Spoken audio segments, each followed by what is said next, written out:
look at Floyd. Like, Floyd spends money like it's a tap. Like, he's got a tap. Just like unlimited amount of money. Money's just flowing. And even as much money as he's made in his career, which he's probably made as much, if not more money than any boxer ever. Like, there's all these lawsuits. Like, he hasn't been paying things, and he owes money on this and owes money on that. And it's like, and then he's got to come out of retirement. Yeah, that's tough. Yeah. That's tough. I think it's just the lifestyle that Floyd lived. Yes. I think he can't fathom to just live a modest lifestyle. It's like he gotta be lavish. Right. He's got to have those videos where he shows you all the watches, where he opens the case up, you know. All the money. He gotta show that he got $1 million in his backpack. And, you know, he got the latest watch and the latest car, and look what I just bought. And when you get into latest watches and latest cars, you get into that, like, boy, that money goes quick. Yeah. Bugattis are like $3 million. There's watches that are $3-5 million. That's crazy. So you buy a watch and a car, you're down 10. Mm-hmm. That's nuts. Joe Rogan raises serious doubts about Floyd Mayweather's financial claims, that he reacts strongly to the real estate talk. Saying the figures just don't seem to add up, Rogan questions whether the wealth image actually matches the real numbers behind it. And one of the reasons why people watch him fight is not because he's like Mike Tyson, just goes out and destroys people. They like watching him fight because they hate him. Because he talks so much shit, and he's like, look at my $1 million watch, look at my fucking jet, look at my house, look at this. He's like constantly showing you all these things that he has. Like, he'll lay out watches in a hotel bed, like, this is $1 million worth of watches. This watch goes for $2 million. And they're like, this is my small watch that I take sometimes, but when I show you, when I show up, I bring out the big boy, and it brings out this watch that's covered in diamonds. It's like $5 million. And so you hate him. That Floyd owes like $1.4 million in jewelry debts, that Floyd owes like hundreds of thousands of dollars in rent for a private New York apartment. His private jet fuel, he's not paid hundreds of thousands of dollars worth of fuel and maintenance. He put up one of his jets that I think he even sold, but one of his jets, and I want to say one of his properties, like one of his homes, up as collateral for a $54 million loan from an individual, from a billionaire that had a 9% interest on the... Joe Rogan challenges Floyd Mayweather's empire narrative, that he questions the claims of owning multiple high-value properties across the board. According to Rogan, there's a clear gap between bold statements and verified financial reality. That money to the IRS, how much does he owe? It's in the $20+ million range. It's a lot of money, man. But it's not something that he's been, it's not like deception. No. It's just neglect to pay. Neglect. And it's also like, I think, and there is like a truth to this, he makes so much money, there's probably a point when they're like, hey, it's time to pay your taxes.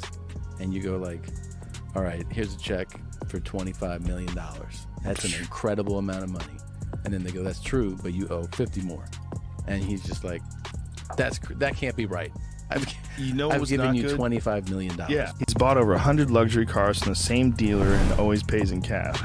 He has $15 million worth. Money Mayweather image around Floyd Mayweather is built on luxury, wealth, and total dominance. His brand reflects a lifestyle of endless cash, high-end assets, and success. However, some reports suggest that the reality behind the scenes may not fully match that image. Floyd Mayweather is made, and because he's the best in the history of pay-per-view at making sure that the money ends up in his pocket. He is or has been a businessman as an athlete that almost doesn't have a peer because he owns all his own stuff as an independent. Your spending has to be so fiscally irresponsible to lose the amount of money that Floyd Mayweather has lost that it is almost beyond anything that is reason. It's not merely fiscal insanity. It's something that doesn't make any sense to me. Right. And another sign of him maybe in financial trouble is, as of February 2026, Floyd Mayweather has initiated a massive $340 million lawsuit against Showtime Networks and former executive Steven Espinoza. So he's trying to get some bread right now. The estimate is that he made over $1.2 billion over the course of his career. And just according to Business Insider, reports mention foreclosures, tax concerns, and legal disputes. These developments raise questions about the stability of the financial picture. As a result, the narrative shifts from pure success to closer financial examination. I mean, things that they said in this article were insane, that Floyd owes like $1.4 million in jewelry debts, that Floyd owes like hundreds of thousands of dollars in rent for a private New York apartment, his private jet fuel. He's not paid hundreds of thousands of dollars worth of fuel and maintenance. He put up one of his jets that I think he even sold, but one of his jets and I want to say one of his properties, like one of his homes, up as collateral for a $54 million. Discussion then shifts to loans and asset management. Reports mention condos being briefly seized, significant borrowing, and high-value assets tied up as collateral. This further highlights the difference between the public wealth image and the actual financial situation. And why are we attempting to tease Floyd? Is Floyd Mayweather? Yes, he's broke. Of course he's broke. He's a boxer. Did they say he can't read? That's not to tease him. They say that he can't read. His best friend at the time said that he can't read, and he never denied it. I don't tease him for it. He was a guy who grew up in a boxing channel, right? It's one of these things. You know what you know. You know what you were taught. I didn't teach him about contracts. I didn't teach him about saving. I didn't teach him about investments. Who would have taught him these things? Of course. Shields Sonnen offers a different perspective on the situation that he explains that owning money is a normal motivation for fighters, just like any other profession. Sonnen questions why people treat it as surprising when athletes continue competing for financial reasons. Gambling addict. He's got baby mamas all over the... What do you mean is he broke? Of course he's broke. What boxer do you know that isn't broke? What a ridiculous question. But it's the fact that they're attempting to tease him. I mean, first off, they're asking the question. Look, I've told you until I'm blue in the face. The numbers that you hear in boxing simply aren't true. Floyd made $1 billion. No, he didn't. Floyd and Conor made $500 million. No, they didn't. Of course they didn't. Nobody's ever confirmed that. And it's the same thing with the check. I got $100 million for a fight. Oh, you did? Who signed the check? Whoever signed the check is going to want credit for it. There's never been a time that $1 million check was written and the dude that wrote the check didn't make sure that somebody found out he wrote the check. So who wrote the check? Floyd's got a whole bunch of them, apparently. He got $1 billion. Who wrote? Shields Sonnen also challenges the way boxing earnings are presented, that he suggests that many of the massive payday figures are often overstated. According to him, a lot of these numbers come from promotional hype rather than fully verified financial data.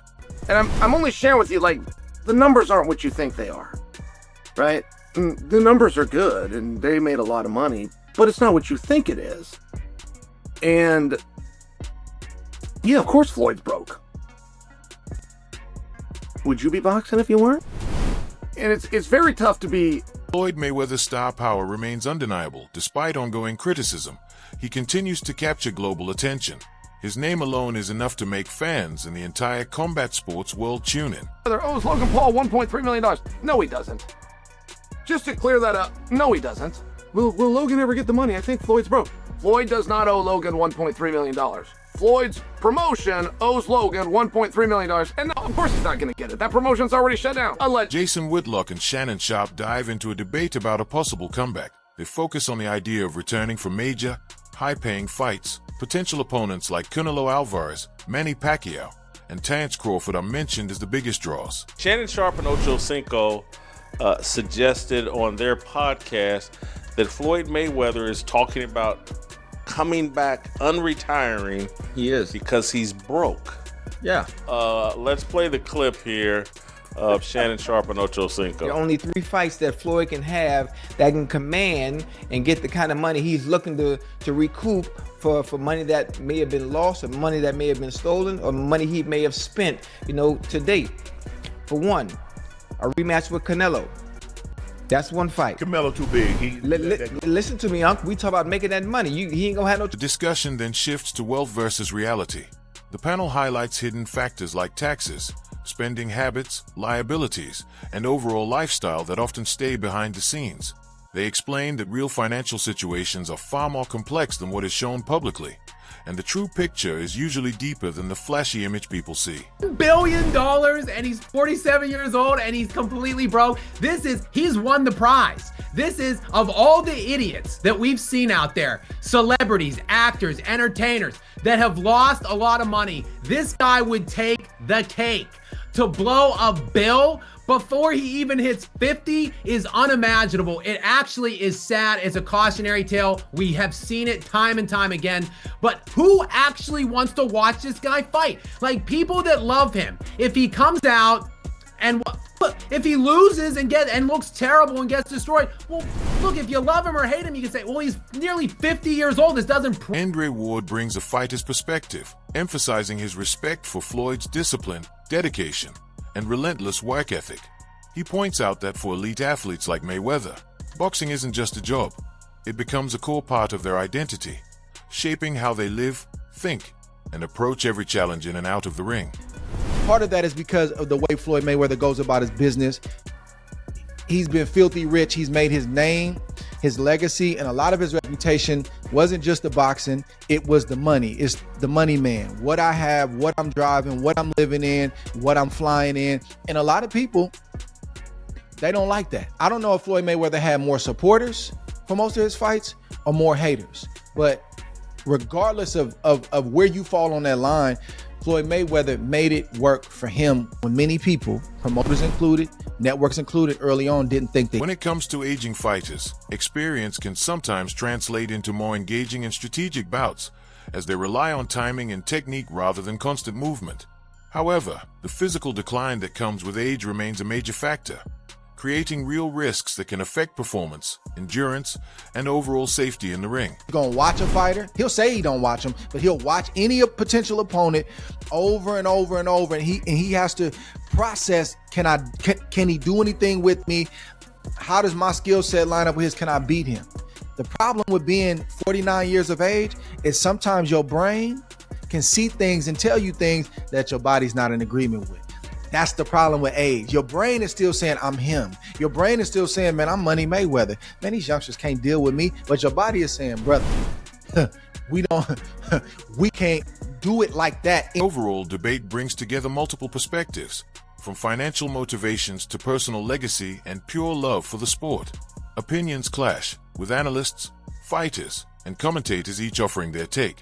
But there's no single conclusion, just a mix of strong, sometimes conflicting viewpoints that highlight how complex and multi-layered Floyd Mayweather's comeback really is. That's the struggle, and that's the danger of coming back at this age. So part of me wants to see these guys continue to make money. Part of me wants to see these guys, how do they do it at this age? Man, show me something. Show me how your mind can overtake the deficiencies you may have in your body at your age. But the deeper part of me, man, I want to see Floyd Mayweather and Manny Pacquiao on a beach somewhere, living off the fruits of their labor, helping the game however they see fit to help the game, and just watching the next generations do what they do. But hey, we got to fight September. The final question boils down to motivation. Is Floyd stepping back into the ring for financial gain, to cement his legacy, or simply for the thrill and love of boxing? Whatever the reason, one thing is clear. His return commands attention, and fans around the world will be watching every moment.